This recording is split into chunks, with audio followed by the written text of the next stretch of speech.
बिस्मिल्लाहिर्रहमानिर्रहीम। अस्सलाम वालेकुम व्यूअर्स, मैं हूं एहसन कुरैशी एडवोकेट।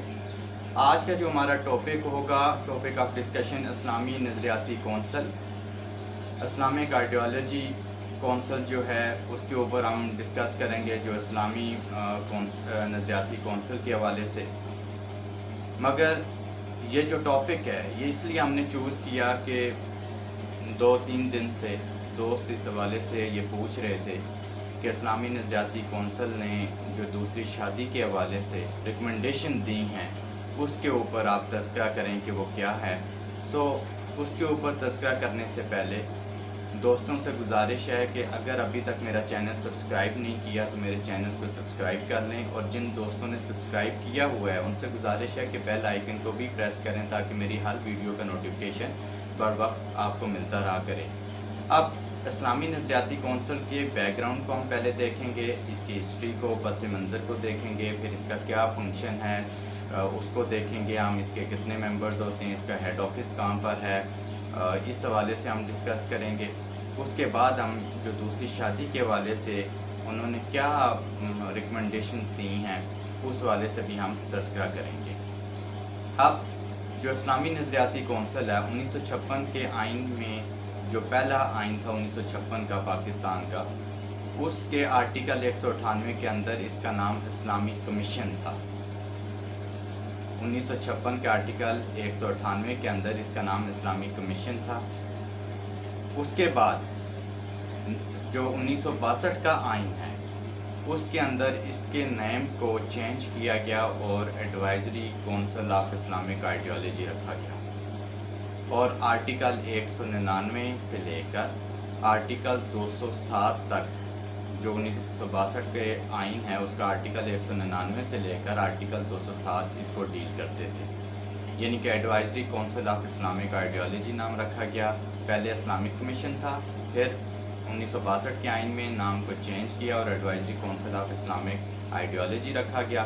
फिर उसके बाद 1973 के आइन में इसके नेम को दोबारा चेंज किया गया, तो चेंज करने के बाद काउंसिल ऑफ इस्लामिक आइडियोलॉजी रखा गया, यानी कि इस्लामी नज़रियाती कौंसल इसका नाम रखा गया। अब 1973 का जो आइन है उसके आर्टिकल 228 से लेकर 231 तक इसको डील करते हैं। अब इसका सबसे पहले हम देख लेते हैं कि इसकी कॉन्स्टिट्यूशन क्या है, कितने अरकान पर ये मुश्तमिल होती है। जो आर्टिकल 228 है उसके मुताबिक इस्लामी नज़रियाती कौंसल मिनिमम कम से कम 8 मेंबरान पर और ज़्यादा से ज़्यादा 20 मेंबरान पर मुश्तमिल होगी, और उसमें चेयरमैन शामिल होगा। अब इसमें कौन लोग शामिल होंगे?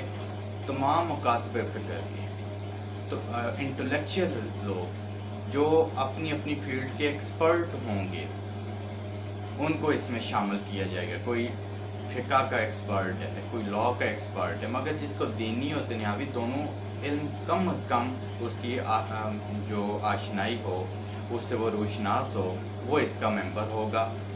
उसके बाद एक ख़ातून मेंबर भी मैंडेटरी है, जो आर्टिकल 218 के अंदर इसकी 228 के अंदर इसकी कॉन्स्टिट्यूशन का तज़किरा है, उसमें एक ख़ातून मेंबर का होना भी ज़रूरी है। मगर जो लोग भी होंगे वो इंटेलेक्चुअल टाइप होंगे, वो अपने अपनी फील्ड के एक्सपर्ट होंगे, उनको दीनी और दुनियावी दोनों तालीम की जो है वो किसी हद तक उनको अबूर हासिल होगा, वो इसके मेंबर बन सकते हैं। ये शॉर्टली इसका इंट्रोडक्शन है। अब उसके बाद जो मेन ऑफिस है वो इस्लामाबाद में, यानी कि 1977 तक ये लाहौर में इसका ऑफिस था, और अपनी जो बिल्डिंग इन्होंने ख़रीदी वो 1995 में ली, और अब इस्लामाबाद के अंदर इनका जो हेड ऑफिस है, कह लें जो इस्लामाबाद के अंदर इसका ऑफिस है, जिसको प्रिंसिपल सीट भी कह लें आप, वो इस्लामाबाद के अंदर है।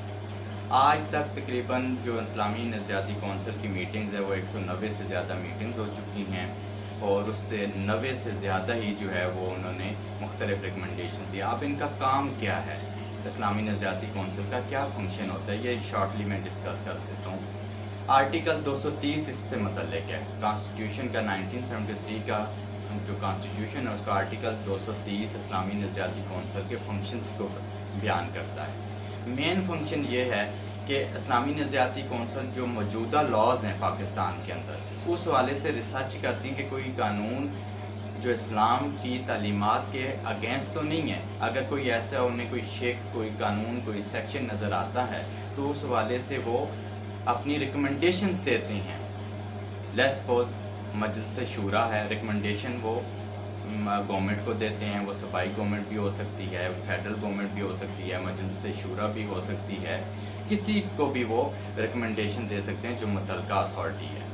اب ایک تو یہ ہے کہ جو موجودہ لاز ہیں ان کے اوپر وہ ریکمنڈیشن ریسرچ کر کے دیں گے کہ جناب یہ جو سیکشن ہے یہ اسلامی قانون یا اسلامی تعلیمات کے اگینسٹ ہے, اس کو ترمیم کیا جانا چاہیے, اس کو چینج کیا جانا چاہیے. ایک تو ان کا یہ کام ہے. دوسرا یہ کہ کوئی لیجسلیشن کوئی قانون ساز ادارہ ہے, قومی اسمبلی ہے, نیشنل اسمبلی یا پروونشل اسمبلی ہے, سینٹ ہے, کوئی بل پاس کرنے جا رہے ہیں اور وہ بل کسی اسلامی کوئی مذہبی امور سے متعلقہ ہے. اب انہیں ڈاؤٹ ہے کہ یہ کہیں اسلامک ٹیچنگز کے اگینسٹ نہ ہو, تو وہ بل پاس کرنے سے پہلے اپینین کے لیے, ریکمنڈیشن لینے کے لیے, سفارشات لینے کے لیے وہ بھیج دیتے ہیں اسلامی نظریاتی کونسل کو کہ آپ بتائیں کہ یہ ہونا چاہیے کہ نہیں, یہ اسلامی اصولوں کے مطابق ہے یا نہیں ہے. اس پر وہ اسلامی نظریاتی کونسل ان کو ایڈوائز کرتی ہے. سو اس کا ایڈوائزری کام بھی ہے, یعنی کہ یہ ایڈوائز بھی کرتی ہے گورنمنٹ کو کسی میٹر پر کہ یہ کوئی اسلامی ایشو آ گیا, کوئی بھی اسلامک میٹرز ہے, اس کے حوالے سے یہ ایڈوائز بھی دیتی ہے کہ یہ اس کے اندر ترمیم ہونی چاہیے یا نہیں ہونی چاہیے. ٹھیک ہے. پریزیڈنٹ آف پاکستان بھی کسی میٹر پر ان کو بھیج سکتا ہے ریفرنس کے جناب آپ اس کے اوپر اپنا جو بیانیہ ہے وہ دیں اسلامک پوائنٹ آف ویو سے, یہ کیا ہے, کیسے ہونا چاہیے. وہ اسلامک پوائنٹ آف ویو سے جو اوپینین ہے سیکھ کرنے کے لیے وہ اسلامی نظریاتی کونسل کو بھیج سکتا ہے. پریزیڈنٹ بھی بھیج سکتا ہے, گورنر بھیج سکتا ہے, صوبائی گورنمنٹ کوئی بھیج سکتی ہے, فیڈرل گورنمنٹ بھیج سکتی ہے, مجلس شورا بھیج سکتی ہے.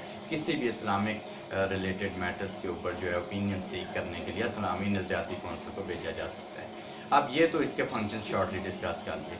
اب ہم ڈائریکٹلی آ جاتے ہیں کہ یہ جو دوسری شادی کے حوالے سے انہوں نے جو ریکمنڈیشن دی ہیں, یہ بیسیکلی سینٹ میں جو لا اینڈ جسٹس کمیٹی ہے اس کو انہوں نے ایک رپورٹ پیش کی ہے جس میں انہوں نے کہا ہے کہ یہ دوسری شادی کے حوالے سے جو مسلم فیملیز لاز آرڈیننس 1961 ہے اس کا جو سیکشن 6 ہے اس حوالے سے بیسیکلی, اب سیکشن 6 ہے وہ ہم تھوڑا سا دیکھ لیتے ہیں. اس میں جو مسلم فیملیز لاز آرڈیننس 1961 ہے اس کا سیکشن 6 کے اندر لکھا گیا ہے, سب سیکشن 1 کے اندر لکھا گیا ہے, 6 کے سب سیکشن 1 میں لکھا گیا ہے کہ کوئی بھی شخص ثالثی کونسل کی اجازت کے بغیر دوسری شادی نہیں کر سکتا, اور اگر کوئی شادی کرتا ہے اجازت کے بغیر تو اسی سیکشن 6 کے سب سیکشن 5 کلاس بی میں لکھا گیا ہے کہ اس کو 1 سال تک قید کی سزا ہوگی اس شخص کو, اور 5,000 تک جرمانہ ہوگا. یہ جو 5,000 کا جرمانہ ہے یہ 2015 میں پنجاب کی حد تک یہ 5 لاکھ کر دیا گیا ہے اس کے اندر ترمیم کر کے کہ بغیر اجازت کے دوسری شادی کرتا ہے تو 1 سال تک